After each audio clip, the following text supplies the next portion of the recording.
Hello guys, how are you? कैसे आप लोग? Welcome back to Noise Academy. और आज हम शुरू करने वाले हैं एक बहुत ही इंटरेस्टिंग टॉपिक जिसका नाम है stomata.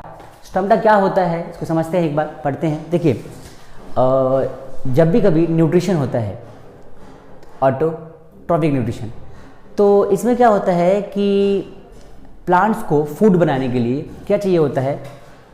CO2, H2O, chlorophyll, sunlight, और फिर क्या बनता है? इससे फूड बनता है ग्लूकोज के फॉर्म में। रिएक्शन समझते हैं चीज़ का। देखिए एक बार, तो सपोज करते हैं कि हमारे पास CO2 है जो कि H2O से कंबाइन हो रहा है, ठीक है, और ये फॉर्म करेगा C6H12O6। इस पार्ट को हम ग्लूकोज कहते हैं, ठीक है, इसको हम स्टार्च भी कहते हैं। तो ये स्टार्च होता है हमारा, ठीक है। स्टार्च C6H12O6 को कहा जाता है। अब यहाँ पे CO2 जो हमारी गैस है, एक तरीके की ये लिक्विड है,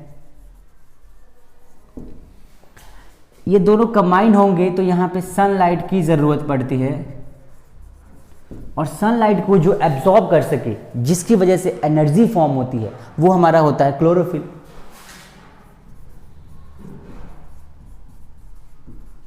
ठीक है, chlorophyll. So basically CO2, H2O, sunlight, chlorophyll combine to form glucose, और साथ में इसके बाई प्रोडक्ट में, that's very important gas, oxygen. Oxygen gas release होती है हमारी। यहाँ पे हमने क्या देखा कि CO2 गैस जो है ये वाटर से कंबाइन होकर सनलाइट, क्लोरोफिल के प्रेजेंस में ग्लूकोज फॉर्म कर रहा है। इन शॉर्ट ये कह सकते हैं फूड फॉर्म कर रहा है, प्लांट्स के लिए फूड फॉर्म कर रहा है। अब यहाँ पे प्लांट्स का फूड तो बन गया, लेकिन ये जो प्रोसेस होता है ये होता है कहाँ पे? किसी भी लीव्स के अंदर होते हैं। एक लीफ है सपोज करते हैं हम, ठीक है, इस लीफ के अंदर छोटे छोटे क्या होते हैं? बैक सरफेस पे, हालांकि ये बैक सरफेस है, इनको हम कहते हैं टाइनी पोर्स। जो टाइनी पोर्स होते हैं, इन टाइनी पोर्स को हमने एक नाम दे रखा है, क्या? स्टोमेटा। स्टोमेटा जो होता है, या फिर इनको कहते हैं स्टोमेटल पोर।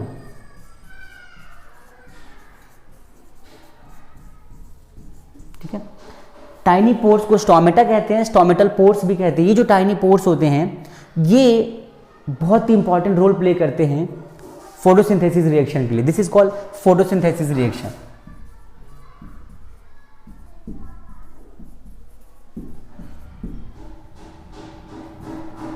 फोटोसिंथेसिस प्रोसेस कह लो इसको आप। फोटोसिंथेसिस प्रोसेस होता है। अब इस फोटोसिंथेसिस प्रोसेस में CO2 गैस जो है ये कहाँ से आती है? ये हमारा एटमॉस्फेयर है।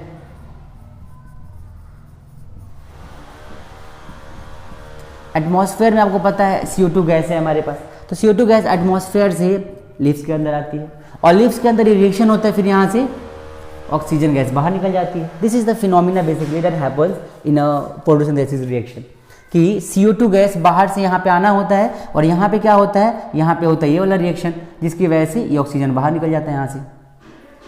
अब इस चीज़ को थोड़ा सा बारीकी से समझते हैं कि ये किस तरीके से होता है, क्या इसका प्रॉपर फिनोमिना होता है, क्या इसका फंक्शन होता है। देखिए, स्टोमेटा जो होता है, स्टोमेटल पोर्स होते हैं, इनका मेन फंक्शन क्या होता है? एक्सचेंज करना, एक्सचेंजिंग ऑफ गैसेस को एक्सचेंज करना, CO2 को लेना, O2 को बाहर छोड़ना, और इन फिनोमिना को हम बोलते हैं डिफ्यूजन। क्या बोलते हैं? Diffusion. Diffusion is a phenomena in which a substance from higher concentration to lower concentration move करता है। सो बेसिकली स्टोमेटा का जो फंक्शन होता है वो यही होता है कि प्लांट्स के अंदर गैसेस का एक्सचेंज करना, exchanging of gases through the stomatal pores is called as diffusion कह लो इस प्रोसेस को। डिफ्यूजन मतलब ये प्रोसेस जो होता है स्टोमेटा कराता है, ठीक है। अब यहाँ पे एक चीज़ और इम्पॉर्टेंट है, स्टोमेटा पोर्स का क्या यही फंक्शन होता है, और ये कैसे वर्क करता है? देखिए क्या होता है कि ये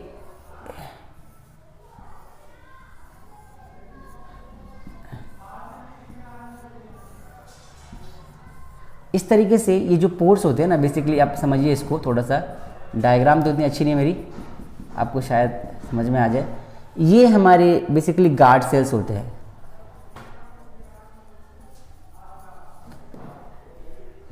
ये गार्ड सेल्स है, और ये जो पोर है बीच में, जो गैप दिख रहा है आपको ये वाला, इसको बोलते हैं पोर। अच्छा, ये पोर ऐसे कैसे दिख सकता है? देखिए ये तो बहुत छोटे छोटे पोर्स होते हैं, ऐसे कैसे दिखाई देंगे? ये जो पोर्स होते हैं ना, ये यहाँ से हमने क्या किया, इसको माइक्रोस्कोपिक सेक्शन लिया। माइक्रोस्कोपिक व्यू है, ठीक है। माइक्रोस्कोपिक व्यू जब देखते हैं, मतलब हमने इसको सेक्शन कर दिया लीफ को, और उसका माइक्रोस्कोपिक व्यू देखेंगे तो इस तरीके से हमें दिखाई देते हैं। ये जो है ये वाला, इसको ओपन कहते हैं, ओपन स्टोमेटा। ये ओपन स्टोमेटा होता है, क्यों? क्योंकि इसके पोर्स जो है ओपन है। अच्छा, ओपन कब होगा? ओपन तब होता है जब इसके अंदर क्या होगा, इसके अंदर H2O अंदर जाएगा। जब H2O अंदर जाएंगे लीव्स, मतलब स्टोमेटल पोर के थ्रू, तो ये जो हमारा स्टोमेटा है ये क्या हो जाएगा, ओपन हो जाएगा। इसके जो गार्ड सेल्स है वो स्वेल हो जाएंगे, मतलब स्टोमेटा स्वेल हो जाएगा, गार्ड सेल्स ओपन हो जाएंगे, क्योंकि अंदर पूरा मटेरियल भरा हुआ है, जगह ही नहीं है इसके क्लोज होने के लिए। मतलब कोई भी अच्छे बलून है, सपोज करते हैं बलून श्रिंक रहता है जैसा भी नॉर्मल कंडीशन में, जब पानी भरते हैं तो स्वेल हो जाता है, क्योंकि अंदर जो स्पेस है उसका वॉल्यूम बढ़ता है।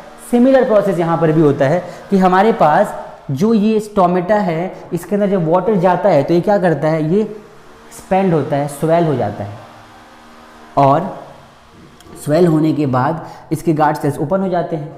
सिमिलर प्रोसेस इसका रिवर्स वाइस वर्सा कह लो, कि जब इसमें से पानी बाहर आता है तो ये क्या हो जाता है, क्लोज हो जाता है, और ये जो गार्ड सेल्स है क्लोज आ जाते हैं पास, और ये जो स्टोमेटा है मतलब ये बंद हो जाता है। सो बेसिकली ये इनका फंक्शन है कि कैसे स्टोमेटल पोर्स वर्क करते हैं, किस तरीके से एक्सचेंज करते हैं। सिमिलरली ये तो वाटर के लिए बताया मैंने आपको, सिमिलरली गैस के केस में होता है कि जब अंदर का सरफेस बढ़ता है तो उस केस में स्टोमेटल पोर्स ओपन हो जाते हैं, एरिया ज़्यादा होता है तो अंदर चीज़ें बाहर आनी शुरू हो जाती है, और जब बाहर का कॉन्सेंट्रेशन ज़्यादा होता है, अंदर का कम होता है, तो चीज़ें बाहर से अंदर की तरफ जाती है और वो मतलब ओपन हो जाता है, फिर क्लोज हो जाता है। So basically opening and closing of stomata का प्रॉपर फंक्शन ये इस तरीके से वर्क करते हैं। आई होप आपको ये टॉपिक समझ में आया होगा। अगर आपको लगता है ये वीडियो यूजफुल है तो प्लीज़ आप इसे अपने दोस्तों में शेयर करिए, खुद भी पढ़िए, सबको पढ़ाइए। Take care, bye.